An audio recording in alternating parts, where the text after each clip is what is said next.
mai hubba, yar gatan baba. Galbi sar galbi, galbi sar galbi. Wall up to my baby, please call me Hudi.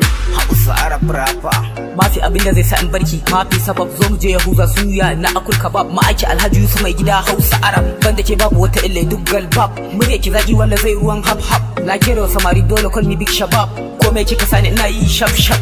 Zo mu aure zaki sha mamaki, zan kai ki Saudiya ki dafa daki. Intimin awwal sirti jinin jiki, zan yaki a domin na same ki. Hausa Arab rapper ni ne naki, ya mai jan fata mai kyawu na jiki. Na rasa tunani na tunda na ganki, ban juriya ko da wasa na rashin ki. Kunnuwa ki bude kalamai na baki, ki amince da ni in turo sadaki. Ashan ina rasa ki babu ni babu shauki. AKA mai tafiya da imanin yan mata. Nafisa Abdullahi tana roƙo wai na kula ta, ni kuma hudar san ki ta min tsoro a zuciyata. Ina ƙaunar ki ya habibati, ke shige cikin zuciya da halti. Kece mai kyau wane lu'lu'un Kohinoor, haske kan haske zai masjid nur. Na same ki za a kira ni da Nur bin Nur. Alhaji Yusuf mai gida ne nake barin kalamai, da Firis malami ba ma maimai. Soyayya raiwa kin sacen zuciya, kyakkyawa fardiya ko in ce gindiya.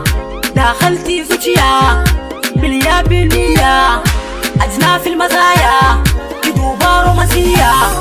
Inti my lover, inti my habba, inti my hubba, yar gatan baba. Galbi sar galbi, galbi sar galbi. Wall up to my baby, please call me Hudi.